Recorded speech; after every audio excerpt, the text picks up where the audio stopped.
Hello friend, welcome in our channel Dot Pharma. Today we discuss the trimethoprim, sulfamethoxazole and cotrimoxazole. The trimethoprim is the bacteriostatic agent. The sulfamethoxazole is also bacteriostatic agent, but cotrimoxazole is the bactericidal agent because it is the combination of the trimethoprim and sulfamethoxazole.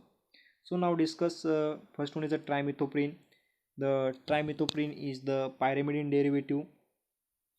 Trimethoprim is the pyrimidine derivative which is just related to the anti-malarial drug which is the pyrimethamine, which also a pyrimidine derivative, that is a diamino pyrimidine derivative. They inhibit the enzyme dihydrofolate reductase, which is essential for the DNA synthesis in bacteria. So this enzyme inhibited and DNA synthesis will be not produced and inhibit the growth of the bacteria.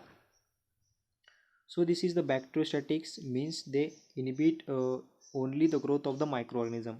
It is in combination with sulfamethoxazole, which act as the cotrimoxazole, and this act as the bactericidal agent.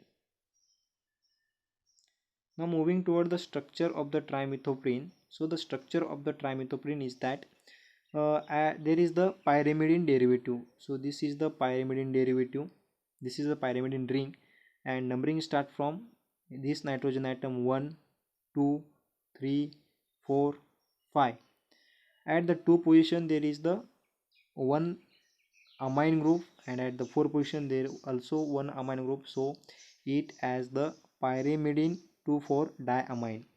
At the 5th position there is the methyl group, and this methyl group attached to the this 3,4,5 trimethoxyphenyl group. So the name as the 5 3,4,5 trimethoxyphenyl, 3,4,5 trimethoxyphenyl. This is the methyl at 5 position. This is methyl, and this methyl attached to the pyrimidine ring at 5th positions, and on the pyrimidine ring there is the 2 and 4 amino group present. So there is the 2,4 diamino. Now moving toward the next is a sulfamethoxazole. The sulfamethoxazole, which also a bacteriostatics agent. So this is the bacteriostatics agent, and also they inhibit the another type of the enzyme, that is the dihydrofolate synthetase enzyme. In case of the trimethoprim, they inhibit the dihydrofolate reductase enzyme. Here a dihydrofolate synthetase enzyme are inhibited.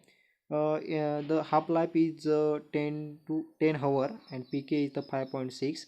The sulfamethoxazole is the isoxazole compound having a methyl substitutes at 5 positions and a 4 amino benzene sulfonamido group at 3 position. So we discuss the structure. The structure of the sulfamethoxazole are, so this is the common para amino sulfonamido ring, and at that ring and that ring containing nitrogen hydrogen, that is the amine group substituted with a isoxazole compound substituted with a CH3. So now moving toward next is the mechanism of the action of both this drug. So the mechanism of action is that normally what happen, the para amino benzoic acid, which is the metabolite of the bacteria, from the metabolism of these metabolites lead to the formation of the dihydrofolic acids in the presence of the dihydropteroid synthetase. This dihydroforic acid further converted into the dihydrofolate reductase, and in the presence of the dihydrofolate reductase they converted into the tetrahydrofluoric acids, and further tetrahydrofluoric acids formation of the purine, and there is synthesis of the DNA, and this DNA uses a bacteria for their normal growth. This is the normal process. In that what happen, when the drug is taken, that is sulfonamide which will be taken, which just analogous to the para-aminobenzoic acid, and get incorporated at the place of the para-aminobenzoic acids and inhibit the dihydrofolate acid synthesis by inhibiting the dihydroteroic acid synthesis. So they inhibit the dihydroponic acid synthesis. After inhibition, further process will be the not happen and DNA synthesis not take place, and the growth of the bacteria is inhibited. Now next is the when the trimethoprim is taken, they inhibit the dihydrofolate reductase enzyme, which is essential for the conversion of the dihydrofolic acid to the tetrahydroforic acids.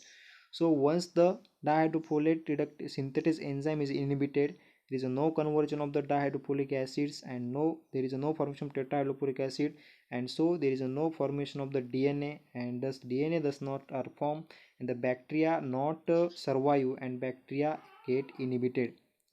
So this drug used in the treatment of the number of the bacterial cases. Now next one is the cotrimoxazole.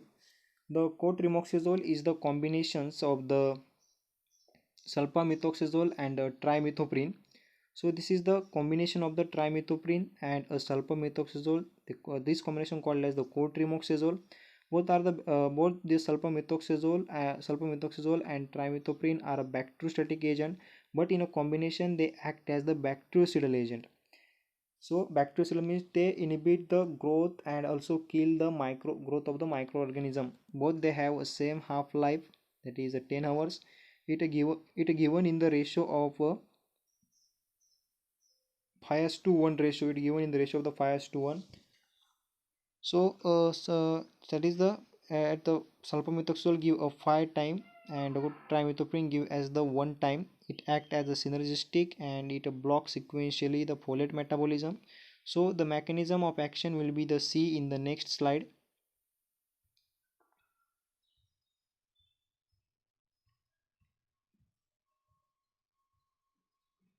In case of mechanism of action,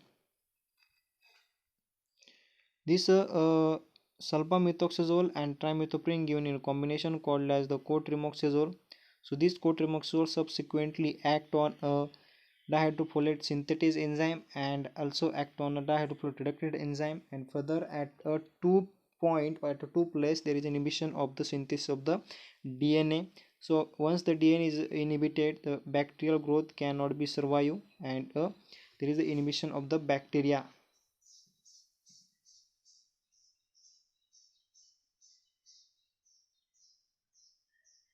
So the use of the cotrimoxazole, that is the cotrimoxazole used in the UTI,